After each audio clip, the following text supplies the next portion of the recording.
Okay, so I've decided I'm going to start turning these weekly videos into a bit of a series, and I'm going to call the series Document the Journey, documenting my process of growing from where I am currently around $20,000 a month all the way up to $1 million a month, which is the goal of where I'm looking at growing everything I'm doing too. Now, this week I wanted to sort of just unpack a few thoughts I've been having, and a big part of that is around showing up. And a big thing this will like for context, I'm going through a rough patch at the moment with things aren't feeling that fun at the moment. Like last month I spent I think about 14,000 US on ads. Um, and I made about $6,000 back. I'm in the process of bringing on a new closer, trying to get him ramped up, getting him into KPI, and this is my first time bringing on a sales rep. Arguably, I'm bringing one on far too soon. I think my goal is just to try and really scale aggressively once I can get him closing. I'm very comfortable if once he is, once we can even get like a 3x on the front end with the ads, I'm very happy to scale my ad spend up to like $1,000 a day and just flood his calendar with as many appointments as I can.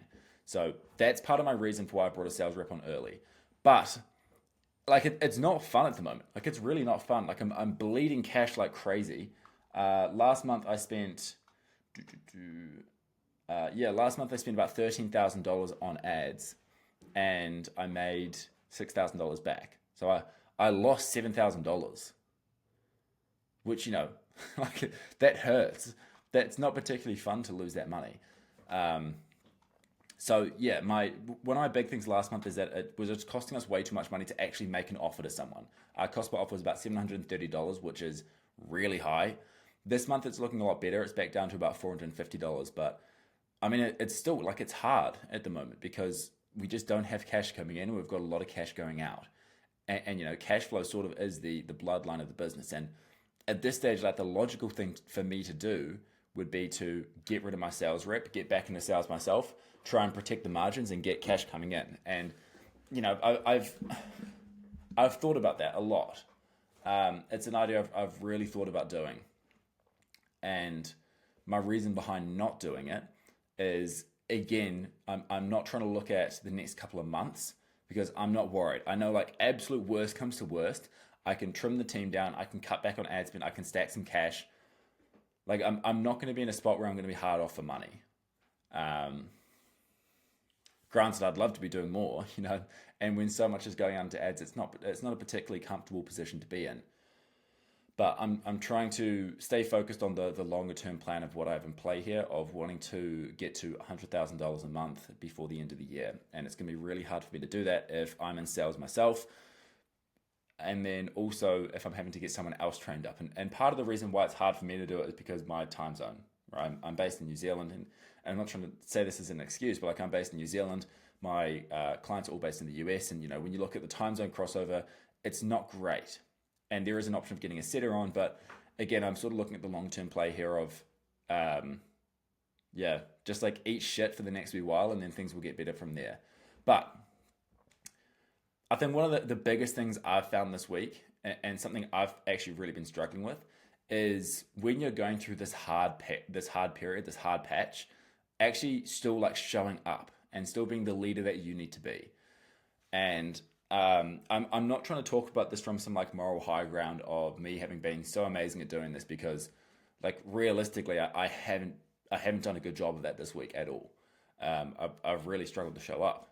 I've started slipping on a lot of habits. Luckily, I've been keeping up my gym, not as much as I'd like, but I've still been going to the gym. But my eating habits have slipped. I'm waking up later. I'm going to sleep later. I'm wasting more time, and it's all coming down to effective avoidance because with the business right now and with work, it's hard. Like it is even that you could say is like a label I'm putting on it, but it's not fun when you know there's not cash coming in. Like without new sales at the moment, we're actually unprofitable because of our ad spend. We're putting a fair bit into ads still, so it's not a very fun spot to be in, and it can be quite stressful. And like by nature, I can sometimes be an avoidant person, and I tend to try and avoid pain, and that's something I'm working on at the moment. Um, but yeah, that's just something I've really been struggling with this week is trying to show up as a leader, still running the business, still being a leader to your team, being a leader to yourself, and being a leader to those in your life around you, and doing what you know you need to do. Because the majority of the time, like, you deep down your gut, you know what you need to be working on. And it is showing up and doing that even when nothing is really working the way that you want it to. And I think, like, the hard part behind that is, if you do want to start showing up as that leader, part and parcel of that is coming to terms and admitting that a lot of shit is fucked. Like, a lot of the stuff in your business is broken, and the reason that is broken is because of you. And it's not like a particularly fun pill to swallow. And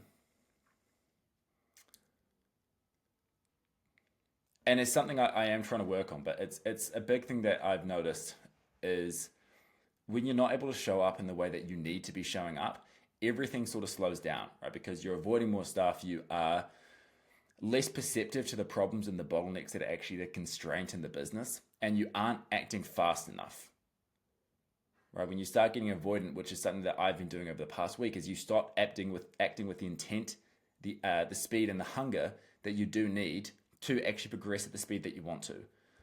You know, a big thing I've noticed, particularly over the past few months, having, stayed with people who are fairly successful. I was staying with people who are doing like $450,000 a month. And one of the things that separated those who, were doing six figures, multi-six figures a month, was the speed with which they act.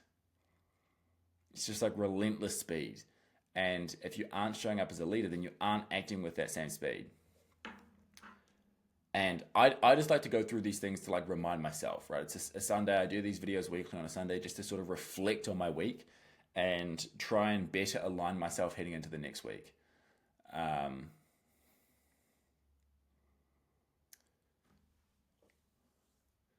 So yeah, I don't know. I think that's just such an interesting thing, is like, I look at a lot of the people that I really respect in the business space, particularly from, like, the mindset side of things. And one thing they all tend to do really well is they still show up regardless of how hard it is. And it's not as easy as you think, which is the hard part. It's not easy to show up when things aren't going your way. It's not easy to show up on the days where you wake up and all you want to do is go back to sleep, or even on the days you're like, oh, I just can't be bothered. I wish I didn't have the business. And over this past couple of weeks, I've had, like, daily thoughts about shutting it all down. Daily thoughts. And it's a hard patch, right? So, like, what I try to remind myself is, in times like this, when, like, this is a hard patch, this is the time when a lot of people would give up. And what I need to be more conscious of moving forward is that I don't, like, quiet quit on the business, and I don't essentially kill the business through avoidance. I'd actually think that would be the worst possible outcome. I would rather make the active decision to turn off the business rather than kill it through avoidance. So I think going into this week, my big thing is just, like, showing up. Even if I don't want to, showing up. And I think something that can help with that a lot, and this is a mindset I've tried to take over the past couple of days, is firstly, like, actually spending the time to figure out what it is that you can spend your time doing. Particularly in these periods when, like, your brain is telling you not to work and your brain is trying to give you reasons to actually stop working and do other things instead, is you just need to be really clear on what it is you need to do. Set very clear to-do lists. Set very clear action items for the day. One thing I'm doing at the moment is meeting up with a friend of mine. Every Sunday we hop on and we're setting ourselves goals of what we wanted to get done that week, and we're actually acting as accountability partners for each other. So if we don't get through our to-do list, we have to pay the other person $1,000. And it's small things like that, and with that as well, when we go through and set the goals, we actually push each other with the goals. So, like, if one of us is not pushing themselves hard enough with the goals, if we think the goals they're setting are too easy and can be done faster, we actually hold each other accountable to that, right? Because part of that reason is not only just to make sure we're getting stuff done, but to make sure we're pushing ourselves and getting the right things done and really focusing on moving the needle forward. So I might actually go through and do a video breaking down how I do my goal setting process and my weekly reviews and my weekly recaps and sort of focusing on what I need to do heading into the next week. But that's one of the big things, is being clear on what you need to do. I mean, the more opportunity you give your brain to like overthink almost about what it is you need to do, the more chance it has to try and like psych you out of the work and start being that voice in your head telling you, oh, like you don't need to do this now, there's nothing to work on, or whatever it may be. And it just like talks you out of growing. And that is, simply put, that is like your old self or your current self trying to talk its way.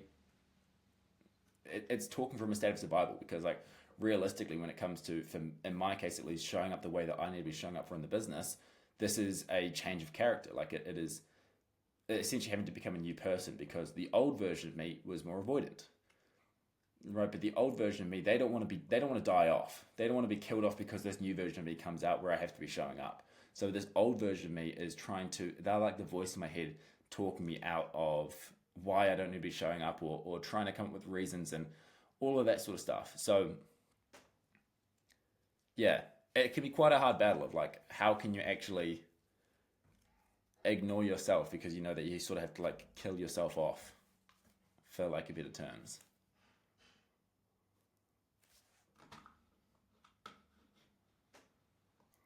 So I think that's basically about what I was wanting to cover off in this video. I don't think there was necessarily like a super specific topic I was coming into this video with on my mind. Again, like the whole purpose of these videos is just to sort of document my process of growing the business to $1 million a month.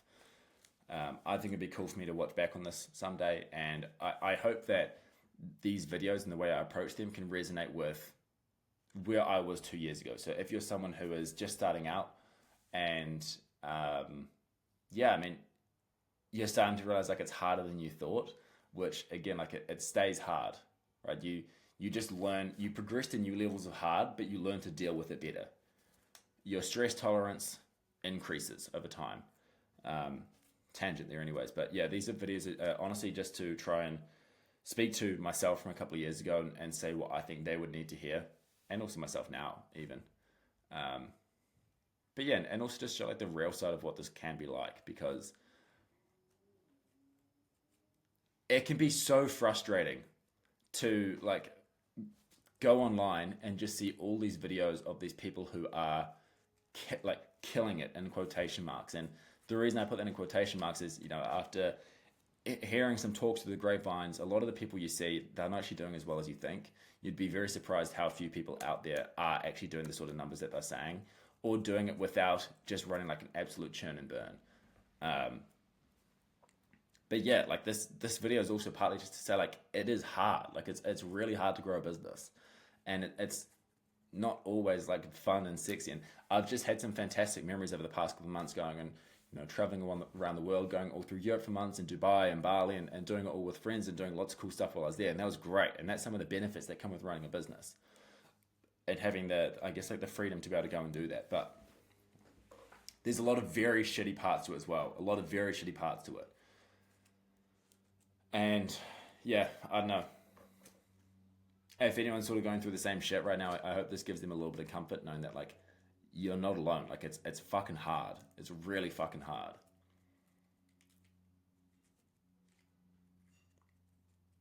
But yeah, it's that hard that you sort of have to. The pain ends up being like a filter to filter out the people who aren't really like worthy of the end goal. So by showing up, like you have to pay your dues in pain to achieve the outcome and to achieve the life and to achieve the goals that you're looking to achieve. So you just got to suck the shit up, eat the pain, do it with a smile on your face, and keep showing up. And again, I'm saying that to myself because this is something that I need here too. But yeah, that's the weekly recap. Nothing really in particular to cover off there. But yeah, just got to work on showing up and actually mainly got to work on getting some fucking cash flow coming through from some front-end sales. So I'm going to be pushing hard on that with my closer this week, reviewing all of his calls, doing role play, and getting his pipeline full with new calls and making sure we're re-offering and hitting the pipeline hard to hit the kill list and get people across the line. again, like once we get some closes coming through with our price points, we're at a 6K price point and a 10K price point. We should be getting decent cash collected up front. And it should be, we don't need a huge number of closes to get a really good ROI on the ads, which is fantastic. That's a really good thing. As long as we can keep our cost per offer below $500, and if we can close at, a 30% offer to close rate, then we're in a great spot. We're going to be in a really good spot because I'm expecting our average cash collected should be around $6,000, but between $5,000 and $6,000 right across the two offers that we have. So, yeah, I'll be back next week with an update. Hopefully I'm going to have some good news about some closes coming through. And if I do, I'm going to start fucking ramping ads like crazy and just flood the shit out of what we're doing. And then I'll be in a spot where I can spend so much more time on the back end and actually making sure we're getting kick-ass results for the accounts that we do have on. But yeah, that's it from me for this week. See you next week.